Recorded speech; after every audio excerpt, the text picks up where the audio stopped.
Have you ever sat down to record a podcast episode and you find yourself telling your listeners, please take a moment to leave a 5-star review or hit the follow button so that you never miss a new episode, only to feel like you're talking to a wall? It happens to all of us, and that is exactly why I invited Pat Cheung, the creator of FanList, to join me in this episode and break down how to turn a one-sided podcasting broadcast into a two-way conversation with your listeners. We're going to unpack the real reason that podcast listeners tend to be so passive and why most of them stay silent, and what you can start saying inside of your episodes to increase listener engagement, especially if you have a small show, and get your listeners talking back. So if you're ready for your listeners to actually take the time to write positive reviews on your show and share your show on social media and tell you how grateful they are for the work that you do, this one's for you. Welcome to Insider Secrets to a Top 100 podcast. I'm your host, Courtney Elmer. Let's make your business binge-worthy.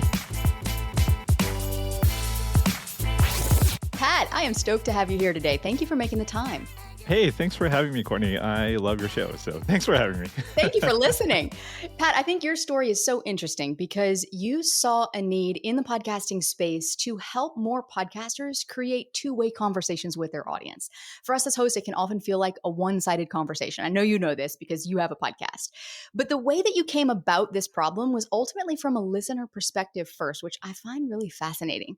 So starting with your own listening habits, what would you say was missing in the podcast experience as a listener that motivated you to create a better solution for podcast hosts to connect with their audiences? Sure, great question. Like you mentioned, I created an app about 3 years ago. It was called Pod Inbox. Now it's transitioned to something different. It's called FanList now. But Pod Inbox was a very simple concept of just letting podcasters receive audio messages from their fans. And the thing that I saw missing was I was a huge, like you said, I was a huge podcast fan. And the thing I liked about podcasts is it really was the first medium where it really did feel like I was super close to the podcaster, which is probably not true. It gave me that impression as a fan that, wow, I feel like I could reach out and touch them, or if I reach out, they'll actually kind of maybe reach back out to me. And yeah, and I noticed some of the podcasts I listened to, the good ones, they were collecting fan messages and stuff like that. And when I saw the way they were collecting them, I thought, wow, this is kind of archaic. I mean, maybe that's a little bit of a rude word, but it just, the way they were asking me as a fan to get in touch, I was just like, oh, there's probably a better way to do this. It's so interesting because it's so true. As a listener, we often tend to feel really close to the host that we listen to. And we all know it's one of the most intimate forms of communication that we can have, especially compared to other platforms like social media or YouTube or wherever else. But what's fascinating is the fact that podcasting has not evolved as quickly as a lot of some of these other platforms have in terms of community. And this is something you hear a lot of podcasters talking about now, about building a community around your podcast. And what does that look like? And I'm curious just to get your take on, what do you think it means to build a community around the podcast? Let's break it down. Let's define what that means. Sure. And that's a good question. And I kind of maybe take a couple steps back. You mentioned like platforms like social media, they make it a lot easier to kind of connect with your fans and stuff like that. And the reason is because with social media, there's big platforms, right? There's Instagram, TikTok, so on and so forth. But with podcasting, it's a pretty fragmented technology because of RSS. A fan can be listening to your podcast anywhere. They could be doing it on, Apple, Spotify, and a whole host of other listening apps. So to get them to take an action is a lot harder. So, unfortunately for us as podcasters, our work is cut out for us. We have to figure out how to activate them, how to build this community, because, there's not an intuitive place to do it. So first you got to think, where am I going to do it? And that's why we created this idea of a fan page. A fan page is a great place to do it. Just some place where your fans can talk to you and maybe talk to each other. Think about community. First, have to recognize that problem. It's not as straightforward as like, oh, I'm going to, increase my Instagram following count. You have to for podcasting, you have to find a place to do it. That's what I encourage, thinking about where you're going to do it first, and then thinking about, then think about, how do I want to activate my fans? How do I want to build community? Something that you've talked about before is the difference between community and connecting. Can you break down what that is and why is it different? Sure. When we define connecting, we're really talking about the creator connecting with the fan. And we think of it as not just a monetary connection. Like a lot of popular platforms, that's what you get, a monetary connection. Like think about Patreon, you're just kind of telling the fan, come here to buy something from me. So we think about free connections a lot because not a lot of people are willing to just commit, right? Right off the bat, to a monthly subscription or a yearly subscription. That's kind of a high level of commitment, right? So we think of free connections like send me some fan mail, audio or text, and we'll probably reply back. So we think about that's the connection between a fan and a creator.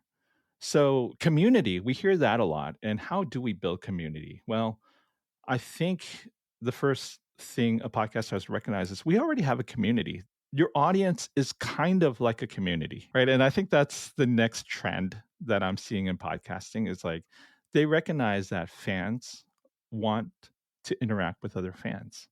And we're seeing that more and more because we see podcasters creating Discord servers and Slack channels to let their fans interact with each other. And even some really prominent podcasters, they're creating like in real life events based around their audiences. So their audience can connect and talk about the stuff that they talk about in their podcast. Like there's like a lot of fitness communities springing up locally and stuff like that. So yeah, we think of community as fans interacting with fans, and it helps you build more of a fan base. And when your fans love you collectively, they more of them tend to join, and that's kind of what the power of community is.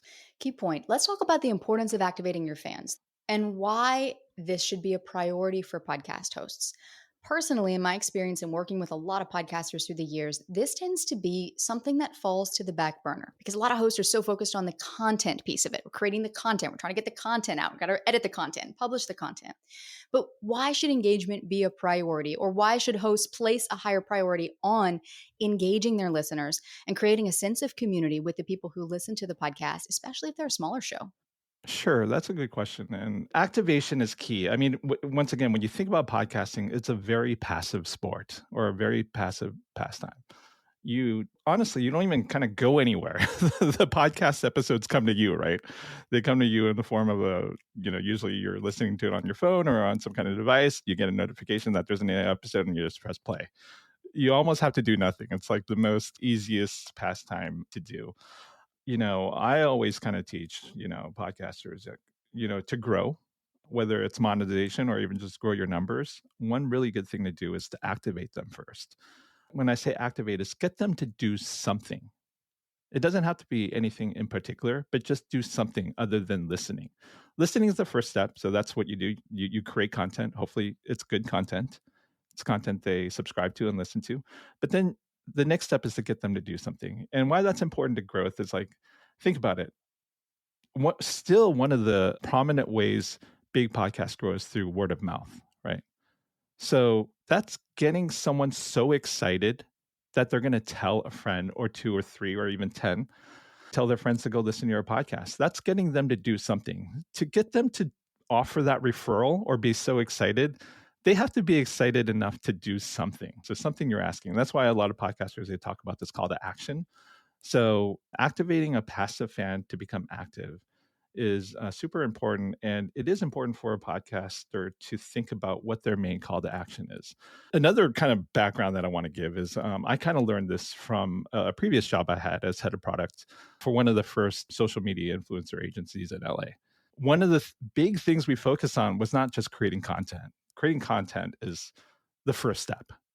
But one of the things that we did as an agency was we thought, how do we activate fans? This thing that I'm talking about right now. How do you get a fan to do something? So as head of product, we built technology for a lot of influencers. And what we found was the reason why that's important is no matter if they're selling something to them directly or even for sponsors. Because part of the thing that we did at the agency was we helped match sponsors with these celebrity influencers, and the sponsors, they didn't ask for page views or at that time we weren't into the podcast world, so the analogy here, they didn't just ask for subscribers or listener accounts or downloads. They asked for how many people were commenting, how many people were liking on the content. So that activity became pretty pivotal. I'm curious to know, what specifically would you say that makes listeners feel connected and engaged with a podcast host on a deeper level? Are there some aspects that ultimately the host needs to be doing to keep listeners coming back for more? And if so, what would you say suggest we do? Sure. Let's look at some mistakes. I feel like a lot of podcasters, they have a call to action, but they never validate it on the show specifically. So maybe they'll be like, leave me a review on Apple Podcasts, right? That's just like having half the conversation. Imagine you go talk to someone and you have half a conversation. They go do something and then you just turn around and walk away. Right? That's weird, right? So I think as podcasters, to be a little bit more cognizant that this is a very intimate thing that we're doing with listeners, and validate that they did something. So if they left a review, on the next episode, give them a shout out and just call out their name, speak out the review that they left. And there's a lot of things that happens if you do something like that, right? What that does is it tells people you're looking at the reviews. You're actually paying attention to this conversation you're having with them. It's not just a one-sided conversation. It's like you appreciated it and you're calling it out. And the second magical thing that does, the validation, it validates to other fans to leave a review, right? Because they get something out of it. Like they actually see that there's a reward, a potential reward of getting a shout out. We teach that a lot because, one thing that we encounter is a lot of podcasters, truth be told, they have small podcasts. The reality is a lot of podcasts are a little bit smaller, and they always are a little bit hesitant to use something like Fanlist because they're like, oh, not a lot of fans are going to do this if I ask them to do it. Well, make sure you're validating, because if you're validating, you'll get more fans to participate and to get active. And the other thing we kind of like think is like, don't think about the numbers in terms of holistic numbers. We always say, hey, a good sign of success, we think, is like if you have 1,000 listeners, aim for having, I don't know, anywhere from between like 3 to 9% of those listeners doing something. That's kind of what the math usually tells us. And I think if you're doing a good job, you'll be closer to the end of the spectrum where 9% people are doing something. So we just like to teach, do a good job, validate, reciprocate. First of all, I do think it's great to put that in perspective, because it's no different than any sales funnel, than any marketing funnel that you might build in your business. There's going to be a lot of people that might come through that funnel, but only a percentage of them are actually going to take action.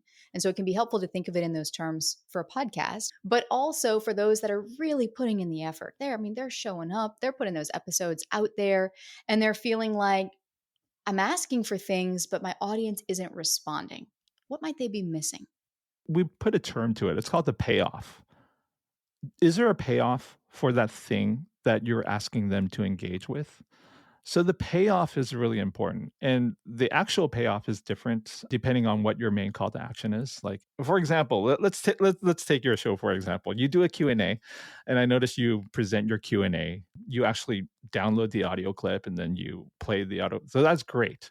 That's the payoff. If I was a listener of your podcast, which I am, I'm thinking, oh, I do want to submit my question because there's a high likelihood that she's going to download it because I've seen it done before. There might be a chance that I'm going to hear my voice. This podcast that I'm a fan of, I might hear my voice on it. That's exciting for me, right? So the payoff is key. Pat, I appreciate you breaking down not just what it means to build community around your podcast, but how to actually do it. Because we hear all the time how important it is to increase listener engagement. But knowing that it's important and knowing how to actually do it are two totally different things. So thank you for the work that you're doing in the podcasting space, because it is so unique and it is so needed. And as we wrap up this conversation, I'm curious, what is it that you ultimately want to be remembered for when it comes to the contributions you're making in the industry? Oh, wow. Great question. I love this product that we're building right now, FanList. And one of the reasons why I love it is this commitment to serve the long tail of podcasters. I think in business, there's the temptation of going up market, reaching the top 10 podcasters. We all want those, right? But what I would love to be known for in the community is someone who's really advocating for the long tail, creating solutions that fit their needs. There's been this trend of like creating technology just for the sake of all this features. And we're like, most people don't need all that, right? They have a job that they need done, and they just need just enough technology to serve that purpose. That's what I'd love to be known for. It's like some advocate of the long tail. Well, I know that all of the independent podcasters who are working so hard to get their message heard appreciate the work that you are doing. So thank you again so much for all that you have shared with us today to help us go out and actually build those deeper connections through our podcasts. I appreciate you being here. Thank you. Thanks for having me. And speaking of increasing listener engagement, in the next episode, we're going to be talking about why an if you build it, they will come mentality doesn't work in podcasting, and what you can start doing instead to attract an audience of listeners who are more engaged from the start. That's all coming up next to help you make your business binge-worthy.